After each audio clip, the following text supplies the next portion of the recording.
Well, the fuel crisis is spreading across the planet, and much of it is related to US sanctions against the Russian Federation and Europe's sanctions against the Russian Federation. By the way, Europe wasn't able to introduce new sanctions, but they did impose some against certain FSB hackers. Well, at least that's something, I guess. Oh, and we'll talk about that too. And first, again about the war because it's ongoing and there's nothing good coming out of it. And already in Ukraine, many women are saying, "Man, come on, all of you, otherwise you're such cowards." And suddenly the question of mobilizing women comes up, because that could also happen, and women start being surveyed. Do you, dear lady, also want to go somewhere to the front to defend what you love to discuss so much on the internet? Well, we've already started getting the first responses, so... Very often people say that she is probably psychologically stronger than many men, that she would go to the front herself to fight. But, as they say, she is not meant for the front, and besides, she has me too. Well, yes, I mean, Mom says that you need to go to the front in general, but later, not now, but later. This is not normal. A woman should give birth, a woman should raise children. Well, I would hide, to be honest. Well, here you go, an honest woman says I would hide. That's the same thing that Pratula used to say when he was a draft dodger clown, actually, even now. Well, back then, when he performed in Fina Ukraina, he said to me, "If I got a draft notice, I would run away," said Pratula. Well, I don't need it, I don't want it. The woman wants it and the daughter wants it, so I'm going. Well, that's right. So what? Well, yeah, so what, really? And men don't want to, but they go too. That's it, Jenya, good job. I really like all these remarks. Usually it's the same people who send men to the front as protectors, telling them to go while they stay behind to handle whitewashing and painting, who think this way. That's how it is, Rezina. There are people, and there will always be people. In our country, it has turned out that a woman has different roles and functions. Well, that's how it is for now, but no one knows what will happen in the future. Well, yeah, in short, things didn't turn out as expected, and not all women go to defend the state. Of course, there are those who do go, they want to. So, well, here again the question arises, why is that? Since we already have equal rights and all that, well, okay, that's how it is. The second question about the war, I already touched on it in the previous video, is about the case of that commander of the 155th Brigade who sent 9 soldiers, so that they would deal with 2 brothers who, as it turned out, were making noise with a motorcycle nearby in the yard of their own house. This person's wife also complained about him, and now it turns out there's so much more, like this soldier even launched a drone to survey the neighbor's property. And he sent those very 9 people purely because he considered himself humiliated and insulted. And now when all this has come to light, Zelensky said there that everyone will get what they deserve. And again, all sorts of military and media figures, some well-known and some not, suddenly started supporting a man who killed 2 people out of personal revenge. And one of them is a certain Major Grom. Obviously, that's just a nickname. His real last name is different. He says the following, that all this is about destroying the army's reputation, that it's all some kind of schemes. The schemers and tricksters are behind this. They're all sorts of people. It's not the military man's fault, it's Narit who's to blame, you see? In the case where the soldier killed 2 civilians, one of whom, by the way, was a soldier but had been discharged, the civilians themselves are to blame. And he himself says he doesn't want to comment even though he already commented. There's no logic here, basically. But if someone wants to know whether he'll zmurnet a civilian, that's prison slang, I checked, zmurnut means to kill. So the soldier is speaking in slang, in criminal jargon that's used in prison, I don't know why. And he says, if you ask me whether I'll kill a civilian for my loved ones, I'll answer yes, whether it's a civilian or not. And then he says another phrase, I'll personally butcher him, excuse me, those aren't my words, that's what this character wrote, like a pig at Christmas. Well, what can I say? They're trying to scare Ukrainians like, what will you do if Russians come to your yard, if Buryats come? But if these are the kind of defenders they have, forgive me, but honestly, I'm really glad that I'm thousands of kilometers away from such defenders. God forbid you run into such a defender, not just in a dark alley, but even in the same cafe. Because what if it occurs to this defender that you got your burger before he did, and he comes over and, as that character put it, just kills you because he didn't like that? Well, that's just insane. Honestly, I can see everything going downhill, including the reputation of this very army along with such defenders and everything else. Well, that's And then some others showed up, well, that same character. Oh yeah, and here's the most interesting part. We used to have, well, hope for elections. There's no hope anymore, really, but we did have it. They said it would be in the fall. Now there won't be any elections because it's too difficult. It's hard. It's winter. We need to take care of the citizens during winter, so there won't be any elections. It's not the time to change horses midstream. And then it turned out that there is a candidate like Valery Zaluzhny, the former Iron General. And what did he do when he read this very Grom's post? He reacted to it with a heart. He just reacted to it with a heart. So this very Iron General, like this very Alexander Grom, basically, who calls on the military to kill civilians if any civilian says something against the relatives of the military. So that's how it is. And I already said a year ago, or maybe even 2 years ago, when I had a stream, that this is what would happen in post-war Ukraine. That people like this would come back, and they, well, will consider themselves right about everything. Even if they're not right, look still. Point number 1. And nothing good will come of it. So, well, until they introduce that very rule in Europe that men and women liable for military service, suddenly women too. For example, in Denmark, they will no longer grant temporary asylum starting from March 2027. Then I would advise those who can still leave to consider doing so, and specifically before March 2027 to get this very asylum. This is temporary refuge. Because something is coming, you know, with all these Groms and others like them. Well, it's just crazy. Well, alright, now about the crisis. Well, first of all, Ukraine has lost one of its defenders, one of the hawks, Lindsey Graham, who is now being discussed everywhere. And they say that Graham's death has left Kyiv without a key ally. Previously, he was supposedly a mediator between Trump and Zelensky. And now there are people of that level who will pick up and carry their initiatives through to the end. Maybe they won't be found, as this very Kyslytsya, the first deputy head of the president's office, hopes. Graham has already been to Ukraine 10 times, but something went wrong. Zelensky greeted him. He held a drone in his hands, which is called P1SUN, and sorry, in Russian that reads like Pisyun, basically pee-pee. Sorry, that's not me. That is P1 just like SUN. Apparently it's a joke by the inventor, or maybe they just added it to the nomenclature, so to speak, the classification of this product, this gadget, under this name. And now there are a lot of jokes about who held what in their hands and what happened as a result. It's not good, but that's how it is. Then the senator argued that Washington got a chance to weaken its strategic opponent without risking the lives of American soldiers. We reduced the combat power, said Graham, of the Russian army by 50%. None of us died, he said. And this is perceived as the words of a friend of Ukraine who says that we've used your not-so-clean hands to pull a lot of hot coals out of the fire. Well, we can only be glad about such an enterprising approach because things are absolutely not going well right now. They've made such a mess they can't fix it, and I doubt anyone can, as everything is now boiling over and spilling out. But there were people in Europe who continued these very initiatives, and Kaja Kallas together with Ursula von der Leyen joined forces in a united effort to form the 21st package of sanctions. They didn't form the 21st package of sanctions because I think 11 countries opposed it, but those two figures ended up quarreling with each other, and now they're fighting for even more influence. Well, that's the kind of rumors going around on the internet.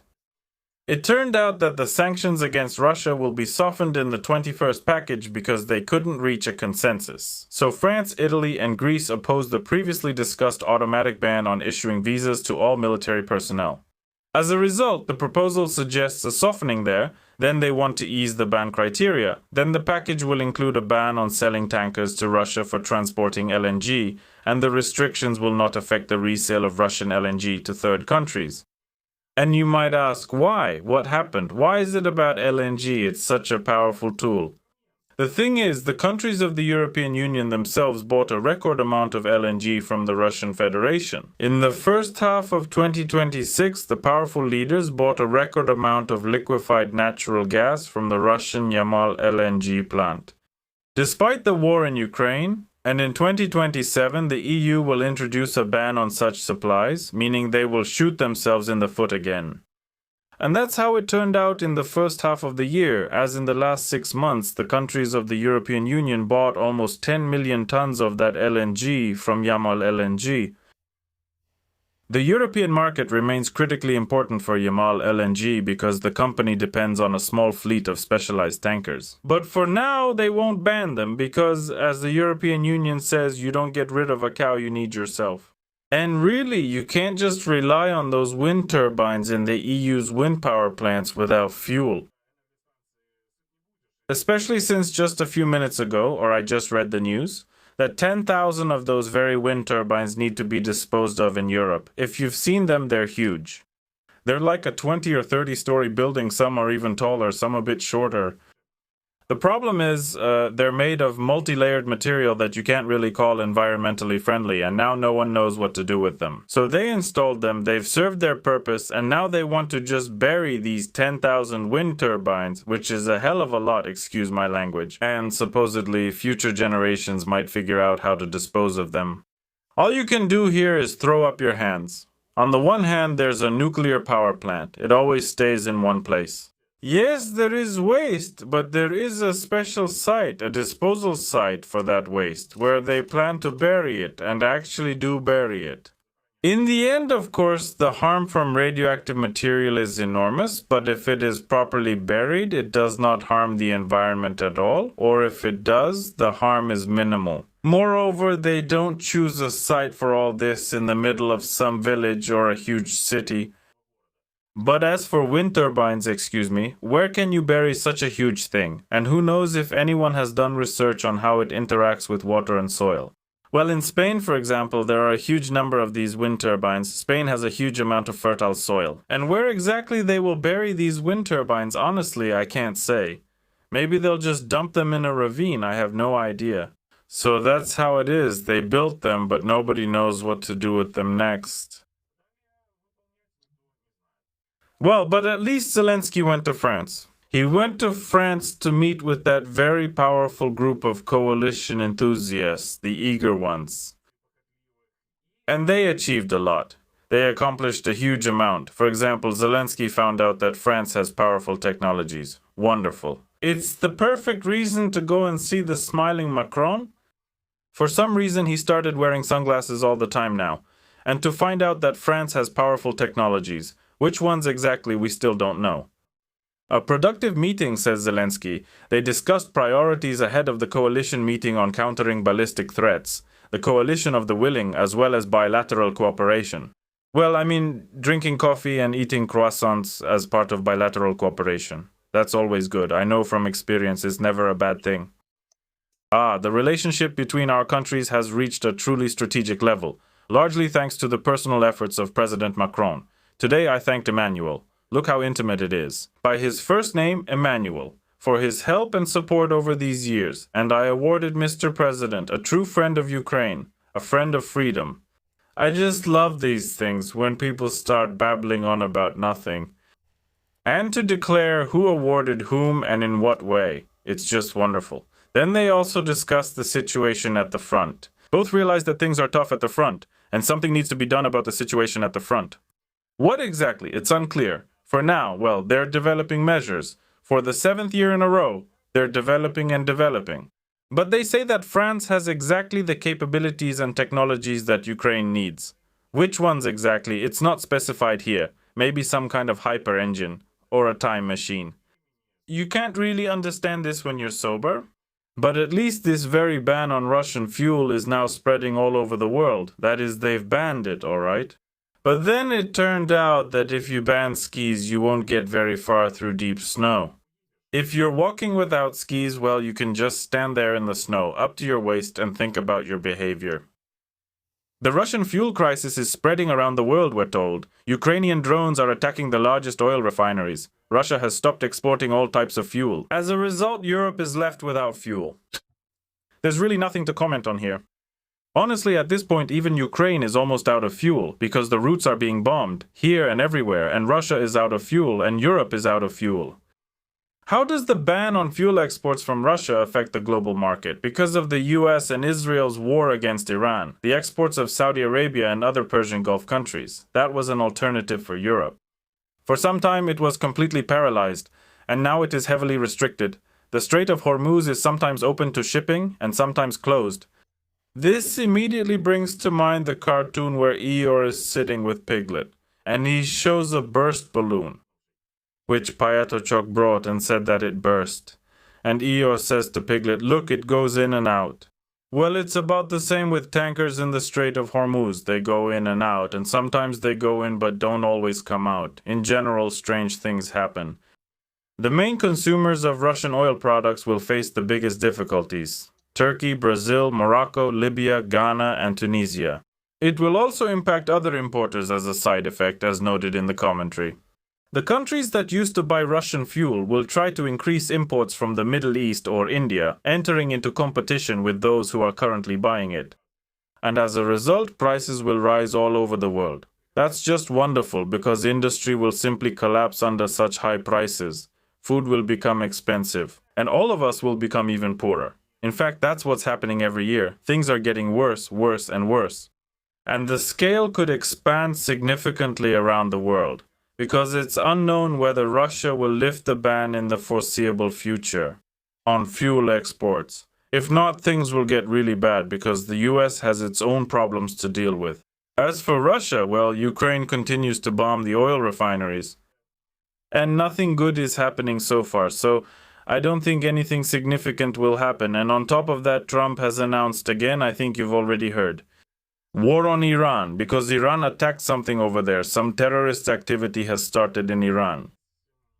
Trump said that these activities are not recognized, and he declared war. Now the US wants to charge a fee for passing through the Strait of Hormuz. The United States wants to take 20% from all transported goods for ships that will pass through it.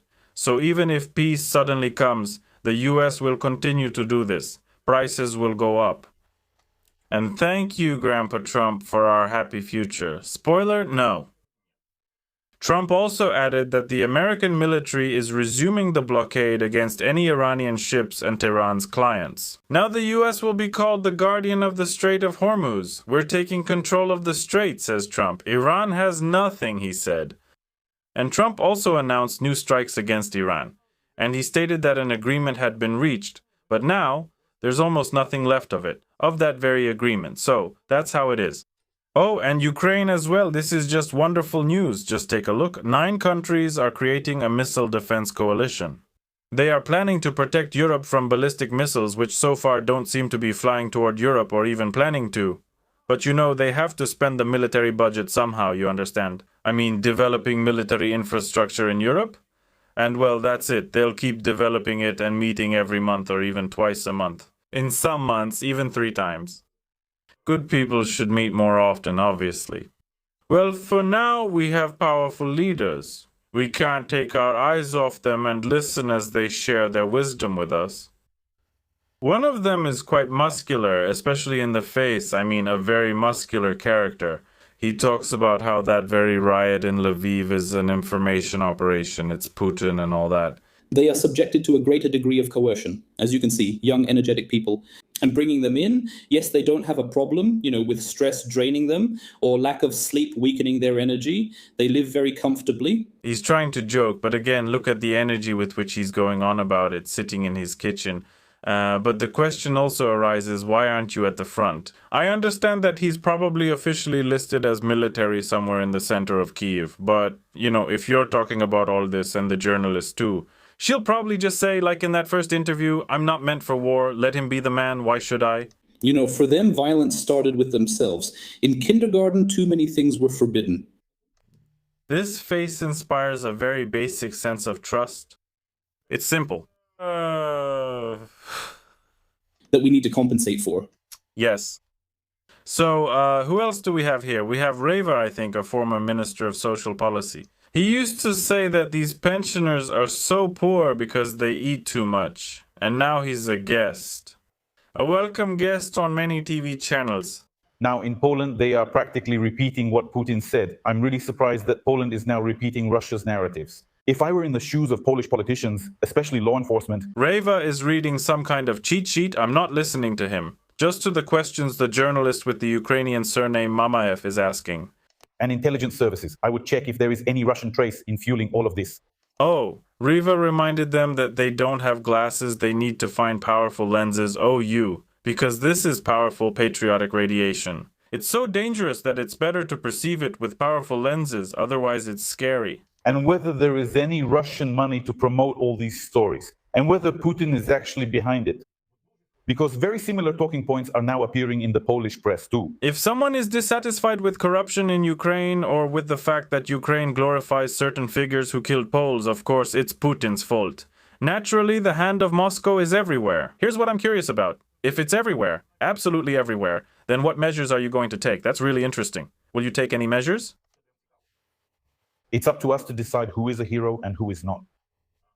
Said it, and that's final. It's just that we have a certain tactic and we're going to stick to it. That's where we'll end it. Goodbye, everyone.